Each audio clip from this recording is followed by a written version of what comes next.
Nasa sarili kong hapagkainan, tinawag ako ng kasintahan ng anak ko na matandang baboy. Akala niya wala akong hiya dahil wala akong naintindihan. Ang tatay na akala nilang tanga ay nagtatago ng malaking lihim sa loob ng 30 taon. Sa loob ng maraming taon, naglilingkod ako sa bayan. Pero, para sa kanila, ako'y background noise lang, isang pawn na madaling gamitin. Hindi nila alam, ang Mandarin ko ang lihim na yaman ko, ang trump card ko. Hindi ako mananahimik. Ibalik ko ang dangal ng pamilya ko. Iligtas ko ang anak ko at bibigyan ko sila ng leksyon. Kwentuhan mo ako. Naranasan mo na bang niloko? I-comment mo. Saan ka nanonood? Ganoon pala ang sinabi ng kasintahan ng aking anak. Kumakain kami ng leche flan noon nang humarap siya sa kanyang mga magulang. Sabi niya, gamit ang Mandarin Chinese, ang matandang baboy na ito, wala talagang naiintindihan. Napakatanga. Akala niya, isa akong matandang ulyanin na hindi niya kayang linlangin. Ngunit ang totoo, bawat salita niya ay narinig ko, Art Reyes, na parang bullet na tumama sa dibdib ko. Pinili kong manahimik. Pinanood ko lang kung hanggang saan sila aabot sa pagganap nila. Pero ang sumunod kong narinig, doon ako napilitang kumilos. Naisip ko, kailangan kong protektahan si Rafi, ang anak ko, mula sa pinakamapanganib na taong nakilala niya. Pero bago ko ikwento sa inyo kung ano ang nangyari sa hapagkainan naming iyon, i-comment nyo muna mga kasama, saan kayo nanonood nito, saan kayo galing. Noong gabing iyon, Biyernes, punong-puno ng amoy ng niluto kong kaldereta ang bahay namin sa isang tahimik na subdivision sa Quezon City. Sa edad kong 66, ilang dekada kong pinagbuti ang resiping iyon. Paborito kasi ni Elena, ang yumaong asawa ko. Si Rafi gustong-gusto rin. Pero ngayong gabi, kakaiba ang pakiramdam. Makikilala ko ang babaeng pinakakasalan ng aking anak. Si Celeste Tan, isang Chinese-Filipino na kasama ang mga magulang niya. Ang hindi alam ni Rafi, ang hindi alam ng lahat, ay naglingkod ako ng 15 taon sa military intelligence. Karamihan sa trabaho ko, nakatuon sa Chinese communications. Ang Mandarin ko, kasing husay ng Tagalog ko. Isa itong skill na itinago ko, classified, kahit sa sarili kong pamilya.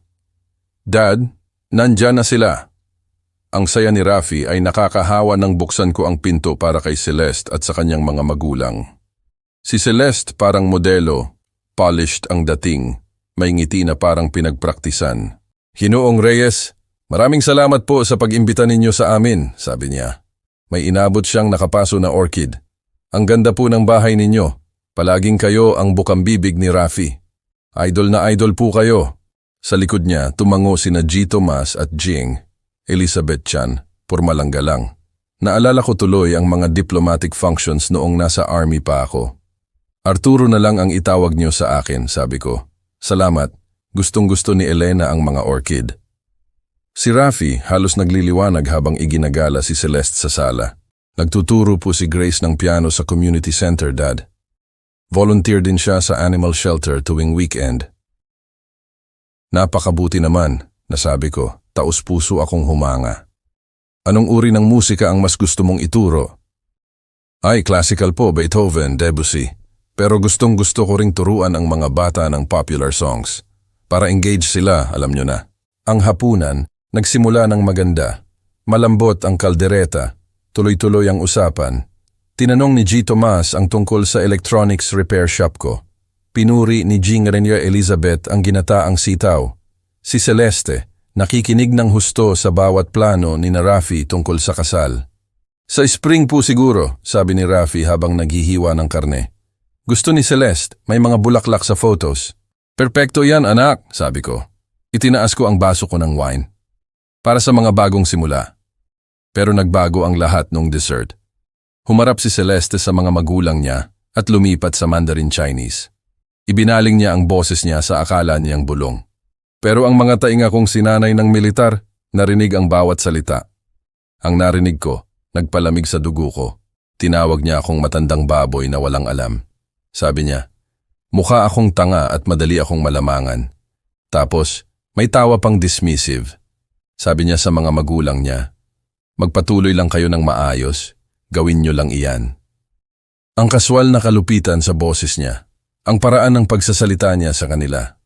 Parang mga empleyado na tumatanggap ng instruksyon, hindi minamahal na magulang. Tumama ito sa akin. Hinigpitan ko ang hawak ko sa tasa ko ng kape. Umagos ang adrenaline sa ugat ko. Iyon din ang pakiramdam ko noong nasa combat situations ako. Gusto kong tumayo at harapin siya. Pero ang mga dekada sa intelligence work, nagturo sa akin ng pasensya. Pilit kong pinanatiling neutral ang mukha ko. Nagawa ko pang ngumiti nang tumingin sa akin si Celeste. Ang sarap po ng pie ninyo, Mr. Reyes, sabi ni Celeste. Bumalik sa English. Ang boses niya, matamis. Dapat ibigay niyo po sa akin ang resipe. Gusto kong lutuin ito para kay Rafi. Oo naman anak, sagot ko.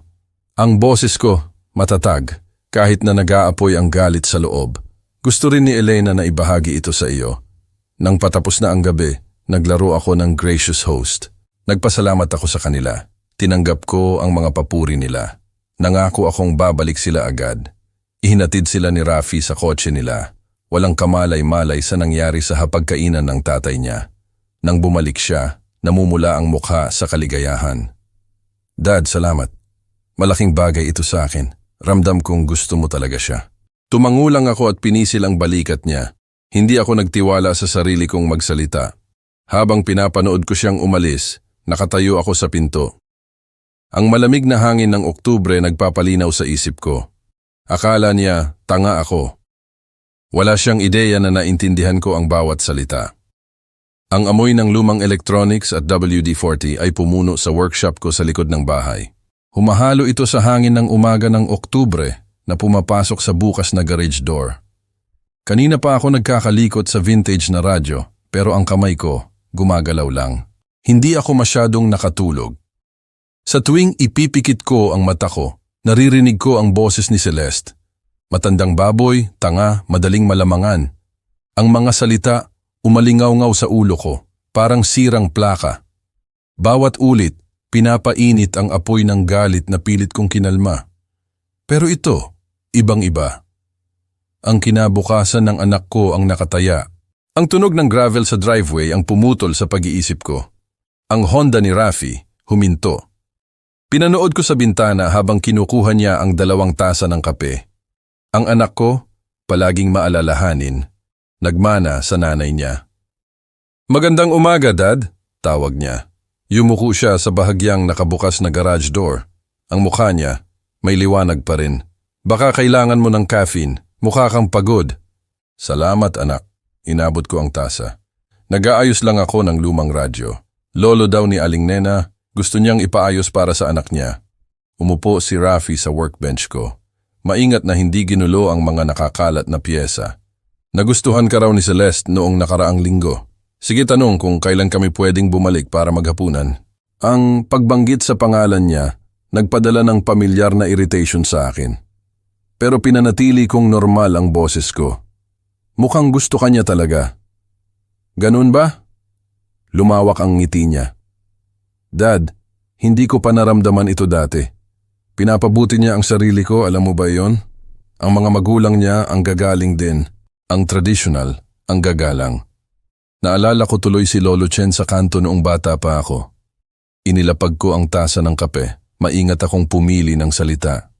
Anak, minsan, ang mga tao, hindi sila ang inaakala mo. Ang pagbabago sa ekspresyon ni Rafi, biglaan. Tumigas ang balikat niya. Ang madali ang ngiti, nawala.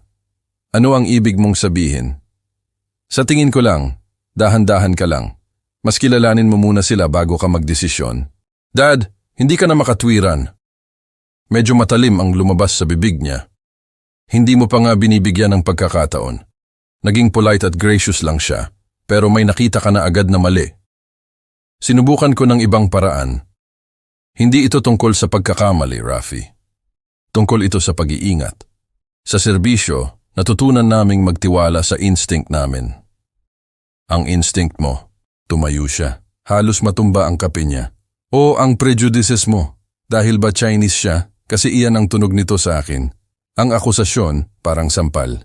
Hindi iyan patas, at alam mo iyan. Alam ko ba? Ang boses ni Rafi, may disappointment. Nagbabala na si Celeste sa akin na baka mangyari ito. Sabi niya, ang ilang tao, nahihirapan silang tanggapin ang interracial relationships kahit pamilya pa. Nagbabala si Celeste. Ang manipulasyon, ang kintal na doubt sa akin bago pa ako magsalita. Nakakalula. Anak, hindi yan ang pinag-uusapan dito. Kung gayon, ano ang pinag-uusapan, Dad? Sa kinalalagyan ko ngayon, mukhang nakapagdesisyon ka na tungkol sa babaeng mahal ko. Naglakad siya papunta sa pinto. Tapos, lumingon. Ang mga mata niya may luha na hindi pa umagos. Akala ko, gusto mong maging masaya ako. Sinusuportahan sana ako ni Mama. Bibigyan sana niya ng tunay na pagkakataon si Celeste. Sumara ang garage door sa likod niya. Iniwan niya akong mag-isa sa amoy ng motor oil at ng sarili kong pagsisisi. Sa bintana, pinanood ko ang kotse niya na nawala sa kalye. Dala nito ang anumang pag-asa ng madaling solusyon. Kinuha ko ulit ang radyo. Mas matatag ang kamay ko ngayon sa kabila ng gulo sa dibdib ko. Ang litrato ni Elena nakangiti sa akin sa workbench. Ang kompas ko sa 35 taon ng kasal. Tahimik ngayon kung kailan kailangan ko ang karunungan niya. Pero alam ko kung ano ang sasabihin niya. Sasabihin niya sa akin na protektahan ko ang anak namin, kahit ano pa ang maging cost. Kung hindi siya kumbinsihin ng salita, ang ebidensya, oo. At alam ko kung sino ang tatawagan. 3 gabing walang tulog ang lumipas mula nang magalit na umalis si Rafi sa workshop ko. Ginugol ko ang mga madidilim na oras na iyon sa pagtingin sa kisame. Tinitimbang ang mga options ko. Inuuri-uri ang mga contact ko sa military intelligence.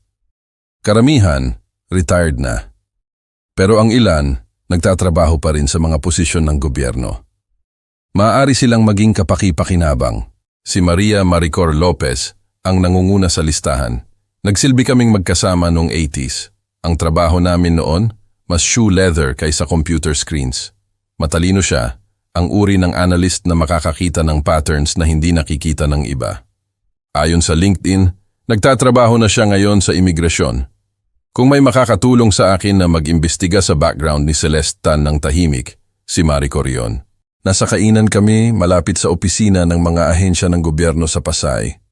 Maaga akong dumating. Kinuha ko ang isang sulok na booth kung saan makakapag-usap kami ng walang nakakarinig. Ang pamilyar na bigat ng paggawa ng clandestine business ay bumalot sa akin. Dumating si Maricor eksaktong 11:30. Mas maikli ang pilak na buhok niya pero ang tindig niya military straight pa rin. Nakita niya agad ako. Mahirap mawala ang lumang ugali sa trabaho namin. Arturo Reyes, sabi niya. Dumulas siya sa booth sa tapat ko. Nang tumawag ka, akala ko may naglalaro lang. 30 taon. At bigla kang humihingi ng pabor. Hindi ako hihingi kung hindi importante, Maricor. Tungkol ito kay Rafi. Lumambot ang ekspresyon niya. Umattend siya sa high school graduation ni Rafi. Nagpadala ng cards tuwing Pasko. Sa intelligence community, ang work relationships ay madalas nagiging family bonds. Ano ang nangyayari? Nasa gulo ba siya? Hindi pa, pero sa tingin ko malapit na. Kinuha ko ang phone ko. Ipinakita ko sa kanya ang mga photos na shinare ni Rafi sa akin tungkol sa mga dinner dates niya kay Celeste. Engaged siya sa babaeng ito, si Celeste Tan. May mali sa kanya at sa pamilya niya. Pinag-aralan ni Maricor ang mga larawan. Ang sanay niyang mata, tiningnan ang mga detalye na baka hindi ko napansin. Anong mali? Maingat akong pumili ng salita. May mga inconsistencies sa kilos nila. Ang paraan ng pakikipag-ugnayan nila, hindi natural. Mas parang nagpe-perform sila ng roles kaysa maging sarili nila. At ilang bagay na sinabi nila, tumigil ako. Hindi ko pwedeng ibunyag ang linguistic advantage ko.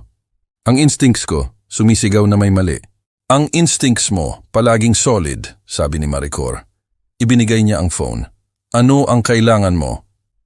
Background check sa kanilang tatlo, Celeste Tan, G. Tomas at Jean Gars Elizabeth Chan. Sinasabi nilang galing sila sa Beijing pero nakatira sila ngayon sa Makati.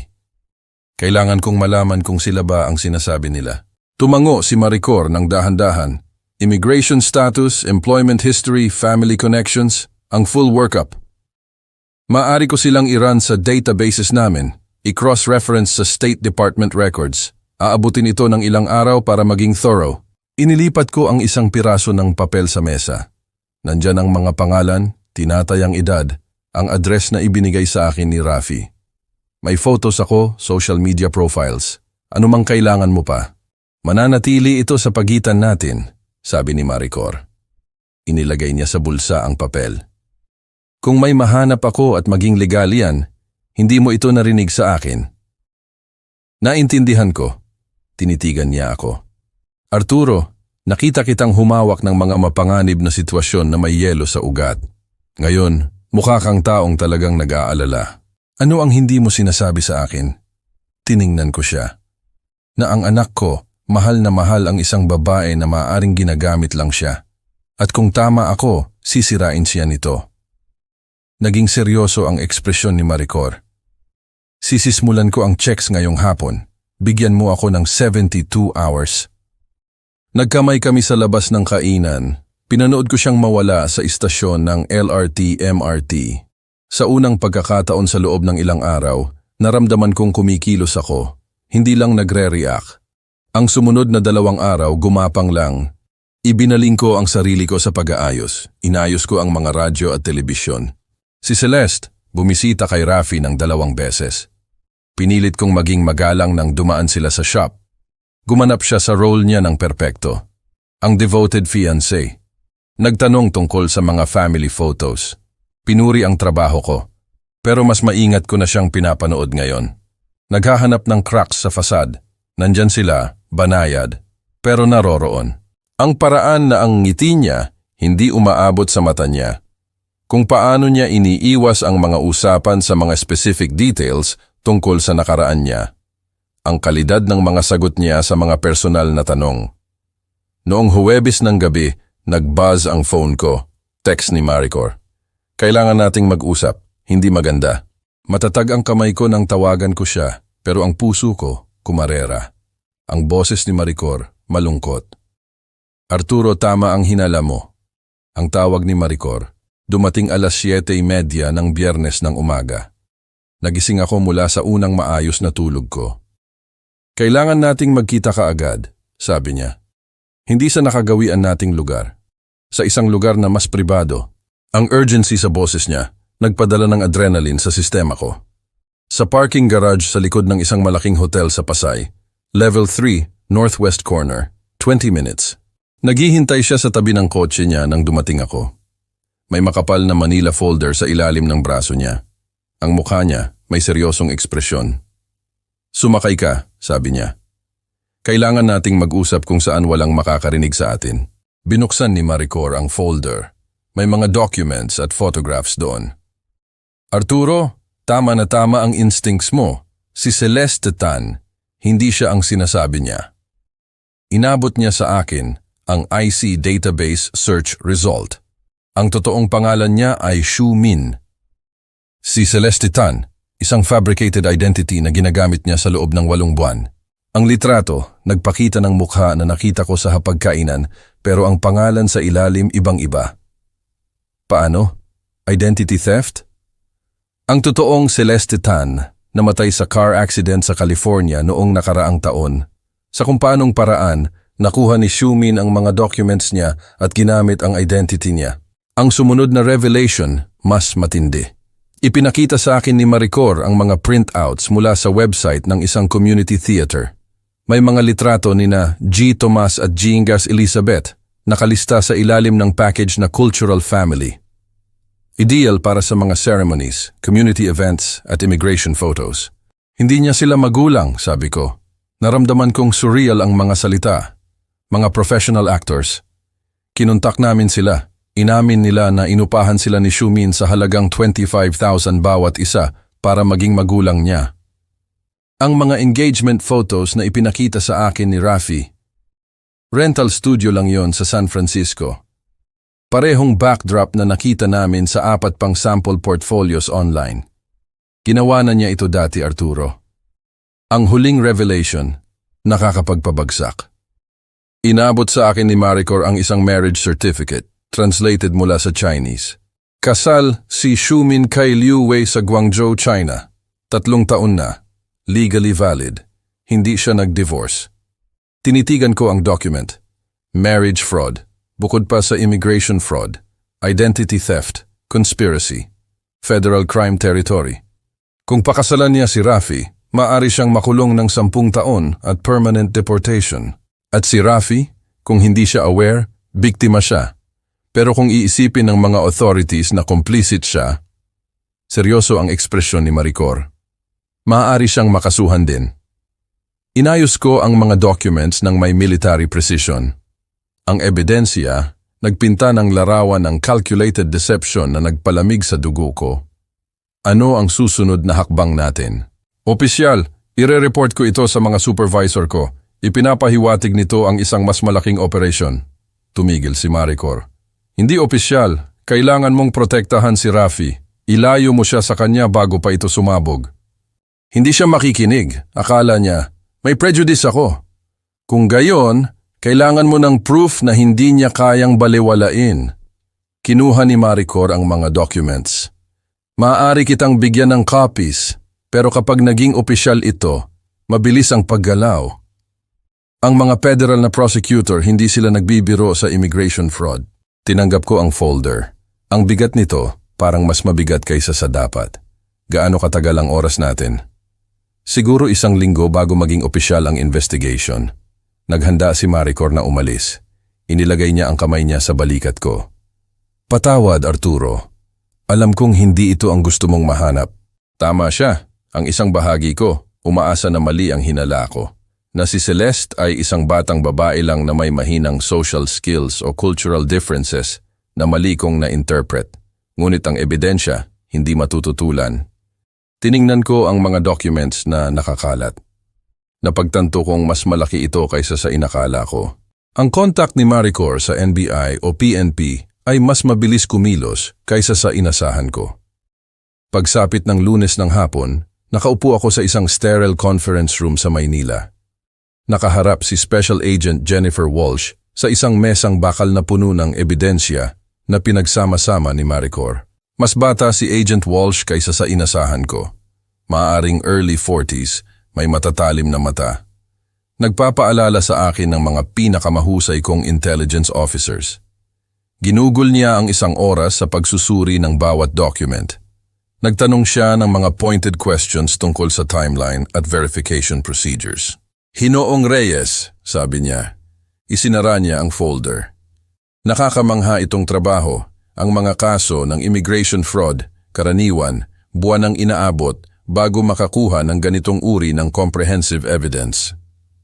Si Maricor Lopez, thorough siya, sagot ko. Palagi, ang tanong ngayon ay paano tayo magpapatuloy.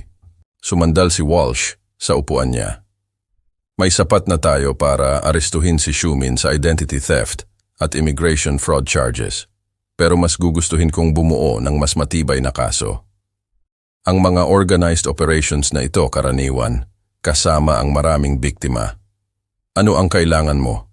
Ideal! Gusto naming i-incriminate niya pa ang sarili niya. Baka ibunyag niya ang impormasyon kung paano niya nakuha ang mga false documents. Kung nagtatrabaho siya kasama ang iba. Tiningnan ako ni Walsh ng maingat. Binanggit mo na comfortable siya sa bahay mo. Handa ka bang sumali sa isang controlled operation? Ang bigat ng hinihiling niya, bumalot sa akin. Gusto mo akong mag-imbita ulit sa kanya para maghapunan? May full NBI PNP surveillance at support. Ikakabit namin ang bahay mo. May mga agents na magpoposisyon sa malapit. Kung may masabi siyang incriminating, may record tayo. Naisip ko ang mukha ni Rafi nang umalis siya sa workshop ko. Ang sakit sa boses niya nang akusahan niya ako ng prejudice. Kailangan nandoon ang anak ko. Wala siyang kamalay-malay sa kung sino talaga siya. Maaaring gumana iyan para sa atin. Kung naniniwala siyang tinanggap mo siya, baka mas pabaya siya sa sasabihin niya. Bahagyang lumambot ang ekspresyon ni Walsh. Naiintindihan ko na inilalagay ka nito sa isang mahirap na sitwasyon sa pamilya mo. Agent Walsh, ikakasal ang anak ko sa isang babae na kasal na sa iba. Ginagamit niya siya para gumawa ng mga federal crimes. Anumang hirap sa pamilya ay secondary sa pagprotekta sa kanya. Tumango siya. Paano mo ito lalapitan? Iniisip ko na iyon mula nang umalis ako sa parking garage noong Biyernes ng umaga. Sasabihin ko kay Rafi na nag-reconsider ako, na baka masyado akong nagmadali sa paghusga ko. Gusto niya kaming maghapunan ulit. Jujump siya sa pagkakataon na ayusin iyon. At si Celeste, pupunta siya. Akala niya, nanalo siya, na matagumpay niyang ginawa akong kalaban ng anak ko. Hindi niya kayang labanan ang pagkakataon na isolidify ang victory niya. Binuksan ni Agent Walsh ang isang legal pad at nagsimulang magsulat. Kailangan namin ng hindi bababa sa 48 hours para iset up ang surveillance equipment. Maaari mo bang ayusin ang hapunan para sa Biyernes ng gabi? Tatawagan ko si Rafi ngayon. Ginoong Reyes, kailangan mong maintindihan kung ano ang sinasang-ayunan mo. Kapag na-activate na namin ang operasyon na ito, wala nang bawian. Kung i-incriminate ni Shumin ang sarili niya, aarestuhin namin siya sa gabing iyon. Masasaksihan ng anak mo na dadalhin ang kasintahan niya sa federal custody. Ang image, tumama sa akin. Pero pinanatili kong matatag ang boses ko. Mas mabuti pang makita niya ang katotohanan ngayon kaysa matuklasan iyon pagkatapos nilang ikasal. 2 oras ang lumipas. Bumalik ako sa workshop ko. Tinitingnan ang numero ni Rafi sa phone ko. Ang conversation, mangangailangan ng bawat ounce ng kakayahan ko sa pag-arte. Sinagot niya sa pangalawang ring. Dad, Rafi, may utang ako sa iyong apology. Mas madali ang mga salita kaysa sa inasahan ko. Iniisip ko ang usapan natin. Tama ka. Hindi ko binigyan ng patas na pagkakataon si Celeste. Ang katahimikan, humaba. Akala ko na drop ang call. Dad, seryoso ka ba? Gusto ko siyang imbitahan ulit kasama ang mga magulang niya para maghapunan sa Biyernes ng gabi kung available sila. Gusto kong magsimula ulit. Wow, oo, absolutely. Matutuwa si Celeste. Nag-alala siya na hindi mo siya gusto. Sabihin mo sa kanya na looking forward ako na makilala siya ng mas mabuti. Pagkatapos niyang ibaba ang phone, umupo ako, napapaligiran ng amoy ng electronics at motor oil. Sa loob ng 3 araw, uupo ako sa tapat ni Celeste Tan o Shumin o kung sino man siya talaga. Papanoodin ko ang mga ahente na sirain ang elaborate lie na binuo niya sa puso ng anak ko. Habang nag-aayos ako ng mesa para sa hapunan sa Biyernes, nagtaka ako kung may hinala ba si Celeste. Dumating ang Biyernes ng gabi kasing linaw ng gabi ng Oktubre. Si Celeste at ang mga magulang niya dumating eksaktong 6:30. Punctual tulad ng dati. Nagdala siya ng bouquet ng puting rosas. Si G. Tomas nakasuot ng fresh-pressed suit. Si Ginang Elizabeth nagdala ng homemade cookies. Ginoong Reyes, maraming salamat po sa pangalawang pagkakataong ito, sabi ni Celeste. Ang nangiti niya, nagniningning, mukhang tunay na init. Alam kong napakahalaga ni Rafi sa inyo. Tuloy kayo, sagot ko. Tinanggap ko ang mga bulaklak. Ang wire na nakadikit sa dibdib ko, mabigat, pero ang boses ko, matatag. Inaasahan kong mas makikilala ko kayo. Si Rafi, halos nagliliwanag. Tulong siya sa coat nila. Ang ginhawa sa mukha niya, halos hindi ko makayanan. Tunay na naniniwala ang anak ko na pinagagaling namin ang family rift namin. Ang hapunan, nagpatuloy ng maayos. Inihanda ko ang parehong menu noong una kaming nagkita. Kaldereta, mashed potatoes, ginataang sitaw. Pinuri ni Celeste ang bawat dish. Nagtanong ng thoughtful questions tungkol sa shop ko. Nagbahagi ng mga kwento tungkol sa mga estudyante niya sa piano. Ang performance niya flawless. Ganito ang exactly ang imagine ko sa family dinners, sabi niya. Pumisil siya sa kamay ni Rafi. Ang swerte mo sa thoughtful na father mo. Pero nahuli ko ang banayad na pagtatanong sa likod ng mga salita niya. Mukhang mas relaxed kayo ngayong gabi, Ginoong Reyes. Nag-alala ako pagkatapos ng una nating pagkikita na baka na-offend ko kayo. Hindi naman, sinigurado ko. Minsan ang unang impressions ay maaaring mapanlin lang. Nang lumipat kami sa dessert, leche flan ulit. Naramdaman ko ang pamilyar na bigat ng paparating na action. Nasa labas si Agent Walsh. Naghihintay ng signal ko. Celeste, sabi ko. Inilapag ko ang tasa ng kape. Iniisip ko ang una nating hapunan. Ikiniling niya ang ulo niya. Bigla siyang nag-ingat. Ay, sana naging pleasant sa inyo. Lumipat ako sa Mandarin Chinese nang walang babala. Talaga bang inakala mong hindi ko naintindihan? Ang pagbabago kay Celeste, biglaan. Nawalan ng kulay ang mukha niya. Ang kamay niya tumigil sa kalagitnaan ng paglapit sa bibig niya. Ano? Ano ang sinabi mo? Tinawag mo akong matandang baboy. Sabi mo, tanga ako at madaling malamangan. Tumalsik ang tinidor ni Rafi sa plato niya. Dad, sandali. Nagmandarin ka? Paano mo nalaman ang sinabi niya? Iyan ay dahil si Celeste. Hindi iyan ang totoong pangalan niya. Pinanatili kong matatag ang boses ko. Professional. Ang totoong pangalan niya ay Xiumin, Rafi. Nagsisinungaling siya! Rafi! Nagsisinungaling siya! Ang composure ni Celeste nabasag. Kasal na siya, patuloy ko. 3 taon na sa isang lalaki na nagngangalang Liu Wei sa Guangzhou. Tumayo si G. Thomas. Kumakaskas ang upuan niya. Baliw ito. Aalis na kami ngayon din. Umupo ka, Ginoong Chan, sabi ko. Kalmado. Arlington Community Theater. Bayad kayo ng 25,000 bawat isa para maging loving parents. Ang boses ni Rafi, broken. Dad, nag-Chinese ka? Kailan ka pa? Bakit hindi mo sinabi sa akin? Military intelligence, anak. Natutunan ko iyon 30 years ago. Pinanood ko ang mundo niya na gumuho. Iniimbestigahan ko ang kasintahan mo sa loob ng 2 linggo. Kinuha ni Celeste ang braso ni Rafi. Please, sinisira niya tayo dahil jealous siya. Hindi niya kayang tanggapin na may mahal ka ng iba. Ang doorbell, tumunog eksaktong 8:00. Pumasok si Agent Walsh kasama ang 2 backup agents. Kitang-kita ang badges nila. Ang professionalism ng pagpasok nila, parehong reassuring at terrifying. Xiumin, sabi ni Agent Walsh. Ang boses niya, may ganap na authority. Ikaw ay nasa ilalim ng federal investigation para sa immigration fraud, identity theft at conspiracy. Ang sigaw ni Celeste bumasag sa hangin. Ito ay entrapment. Binihag mo ako. Oo, sabi ko ng tahimik. Ginawa ko. Bumagsak si Jing Elizabeth sa upuan niya. Umiiyak. Mga actors lang kami. Binayaran niya kami ng 25,000 bawat isa. Hindi namin alam na illegal ito.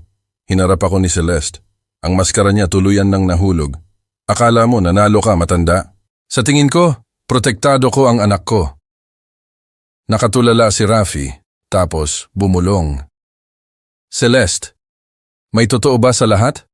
Sinubukan niyang tumakbo. Pumunta siya sa pinto ng kusina, pero naghihintay ang backup ni Agent Walsh. Ang posas, nag-click. Binasa nila ang rights niya. Nagmura si Celeste sa mabilis na Mandarin. Mga salita na naintindihan ko pero hindi ko uulitin. Nanatiling hindi gumagalaw si Rafi sa upuan niya. Nanginginig ang mga kamay. Nakatingin sa walang laman na espasyo kung saan nakaupo ang future niya. Nang umalis ang sasakyan ng mga ahente, tiningnan ako ni Rafi. Mga mata na hindi ko pa nakita dati. Ang katahimikan, nakakabingi. Si Rafi, nakaupo pa rin. Nakatitig sa mga chairs na walang laman. Ang leche flan na hindi nagalaw, nakaupo sa gitna namin. Parang ebidensya ng buhay na winasak. Anak, wag po, ang boses niya halos bulong. Wag muna, hindi pa. Naglakad ako sa study ko. Bumalik ako na may Manila folder na ibinigay sa akin ni Maricor. Ang bigat nito, parang mas mabigat ngayon. Puno ng distraction na idinulot nito. Inilagay ko ito ng maingat sa harap ni Rafi. Ito ang lahat ng nahanap namin, sabi ko ng tahimik. Ang totoong pangalan niya, ang mga peking magulang, ang marriage certificate mula sa China. Gusto kong ipakita sa iyo dati pero hindi ka makikinig. Nanginginig ang mga kamay ni Rafi habang binubuksan ang folder. Ang mga mata niya gumalaw sa mga documents. Ang actor profiles, ang marriage certificate, ang ebidensya ng identity theft. Ang bawat pahina parang physical blow sa kanya. Gaano na kayo katagal nang alam? Tanong niya. Hindi siya tumitingin sa mga papel. Hinala ko nung unang gabi. Nag-iimbestiga ako sa loob ng 2 linggo. 2 linggo? Tumawa siya ng mapait. 2 linggo? Habang nagpaplano ako ng kasal sa isang taong hindi pala nag-e-exist? Nagbuzz ang phone niya. Isang text message. Tiningnan ito ni Rafi. Ang mukha niya, crumpled, galing sa number niya. Patawad na kailangan mong malaman sa ganitong paraan. Minahal kita. Kahit ngayon, nagsisinungaling pa rin siya. Inabot ko ang mesa, pero umatras siya. Kailangan ko ng oras, Dad. Kailangan kong i-process ito. Iyon ay Biyernes ng gabi. Ang Sabado at Linggo, lumipas ng walang salita mula kay Rafi. Ibinaling ko ang sarili ko sa pag-aayos. Inaayos ang isang vintage television at radio. Ang mga kamay ko, abala. Pero ang isip ko, racing sa pag-aalala na baka nawala ko ang anak ko, kasama ang kasintahan niya. Tumawag si Agent Walsh noong Linggo ng gabi. May mga updates. Si Celeste Shu Min umamin sa lahat. Ang mga peking magulang, cooperating na. Ang mga deportation proceedings, magsisimula sa loob ng 1 linggo. Ang anak mo, wala sa anumang legal trouble, sinigurado ni Walsh. Malinaw na biktima siya dito. Ang Lunes ng gabi, walang tawag. Ang Martes, humaba. Pagsapit ng Miyerkules, kumbinsido ako na ipinagpalit ko ang kaligtasan ng anak ko para sa pag-ibig niya. At ang presyo, masyadong mataas. Tapos, 11:47 ng gabi, tumunog ang phone ko. Dad, ang boses ni Rafi, makapal sa emosyon. Nandito ako, anak. Iniisip ko sa loob ng 3 araw at bumabalik ako sa parehong bagay. Tumigil siya. Narinig ko siyang huminga ng may panginginig. Ipinagtanggol ko siya laban sa iyo. Pinili ko ang isang estranghero sa sarili kong ama. Rafi, hindi. Hayaan mo akong tapusin. Pinoprotektahan mo ako at ginawa kitang villain. Tinawag kitang paranoid. Inakusahan kita ng prejudice. Ibinato ko ang alaala ni Mama sa iyo na parang armas. Ang boses niya nabasag. Paano mo patatawarin ang isang taong napakabulag? Ang sakit sa boses niya, halos sirain ako. Anak, ang pagmamahal sa isang tao, hindi iyan blindness. Iyan ay pag-asa. Iyan ay ang pagpayag na maniwala sa pinakamahusay sa mga tao. Hindi iyan flaw. Iyan ka, anak. At iyan ang isa sa mga bagay na pinagmamalaki ko.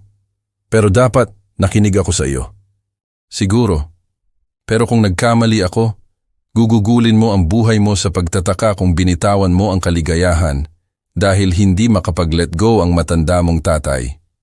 Tumigil ako. Maingat akong pumili ng salita. Ang tiwala, kailangang kitain ulit.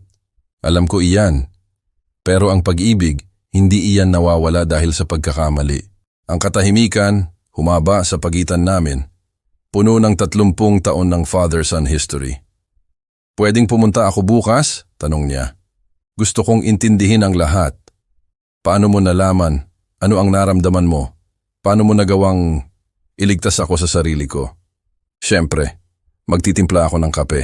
Ang good stuff. Ang good stuff. Pagkatapos niyang ibaba ang phone, umupo ako sa kusina. Tinitingnan ang litrato ni Elena. Ang anak namin, uuwi na.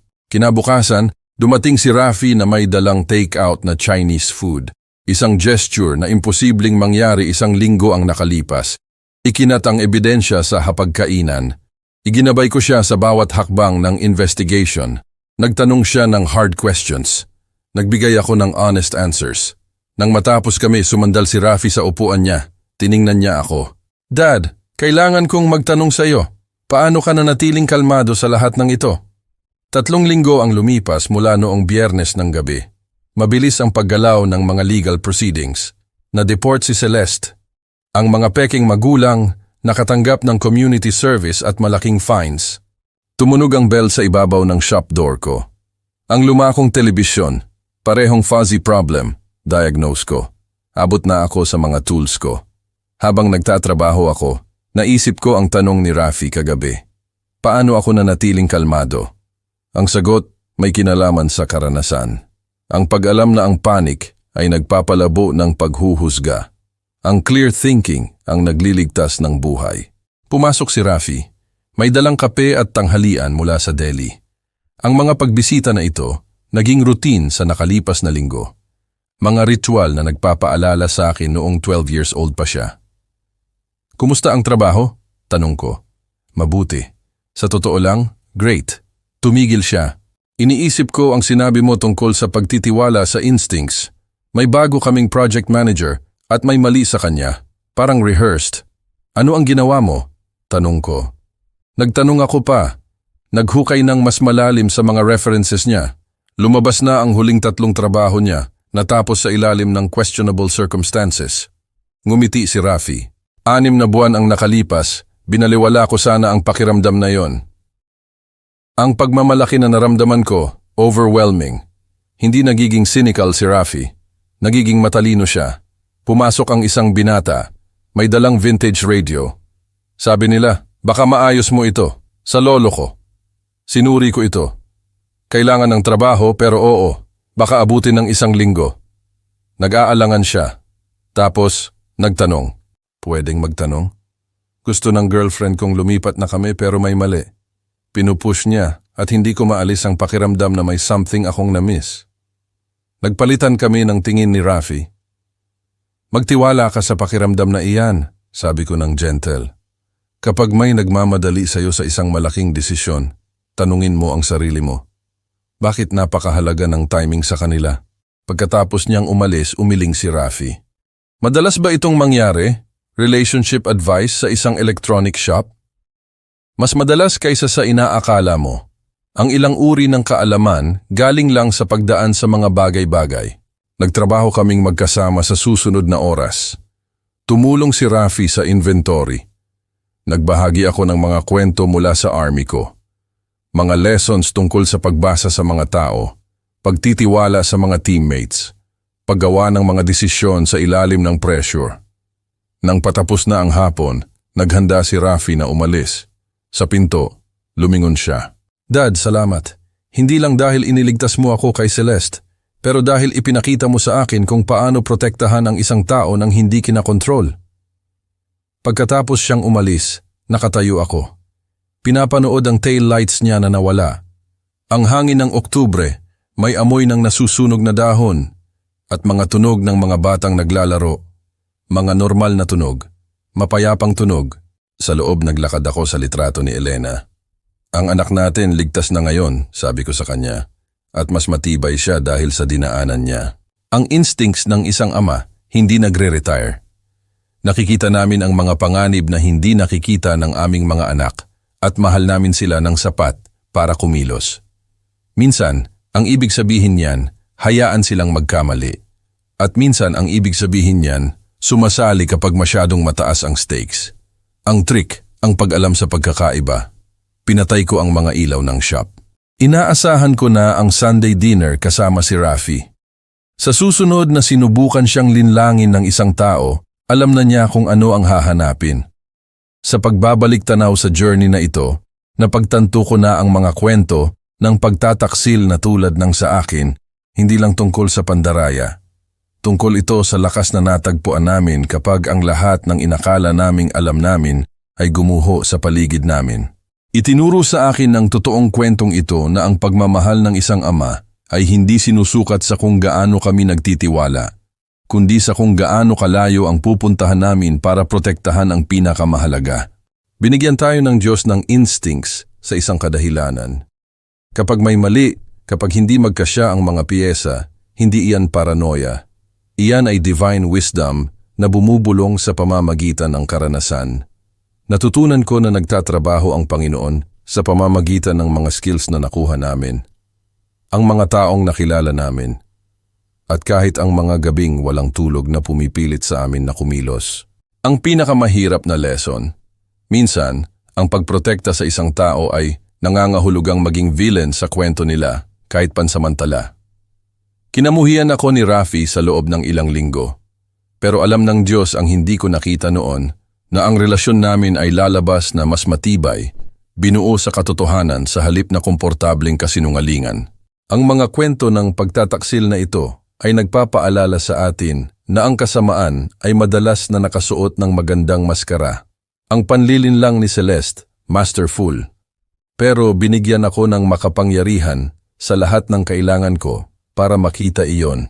Military training, tapat na mga kaibigan tulad ni Maricor, at pinakamahalaga, ang hindi matitinag na pagmamahal ng isang ama. Binago ng totoong kwentong ito, sina Rafi at ako. Mas maingat siya ngayon, pero hindi cynical. Natutunan niyang magtiwala sa instincts niya habang pinapanatili ang kanyang puso na bukas. Para sa akin, natuklasan ko na minsan, ang pinakadakilang gawa ng pag-ibig ay ang pagtanggi na hayaan ang isang taong mahalaga sa iyo na sirain ang sarili nila, kahit na nagmamakaawa sila sa iyo na umalis. Ang totoo, lahat tayo ay vulnerable sa pandaraya, pero naglalagay ang Diyos ng mga tao sa buhay natin, mga magulang, kaibigan, mentors, na makakakita ng hindi natin makita. Ang matalinong tao nakikinig. Ang hangal, itinutulak sila palayo. Bawat ama na nagbabasa nito, alam ang daan sa pagprotekta sa kanilang mga anak mula sa mga panganib na hindi nila nakikita. Ito ay isang sagradong responsibilidad na hindi nagtatapos kapag nag-turn 18 sila o nag-engage o nagsimula ng sarili nilang buhay. Ang kwentong ito, mga kasama, ay hindi lang tungkol sa pandaraya. Ito'y tungkol sa lakas ng instincts ng isang ama. Ang pag-ibig, hindi lang pagtitiwala. Ito'y tungkol sa pagprotekta sa mga mahal mo, kahit ikaw pa ang maging villain pansamantala. Nagtitiwala ako sa Diyos. Binigyan niya tayo ng karunungan para makita ang kasamaan na nakasuot ng magandang maskara. Si Rafi, natuto siyang maging maingat pero hindi cynical. Ang pinakamahalagang aral, ang responsibilidad ng isang magulang, hindi nagtatapos. Kaya kung may nararamdaman kang mali, makinig ka. I-share ang video na ito sa iba pang mga tatay at nanay. I-comment kung kailangan mo ring maging villain para protektahan ang anak mo.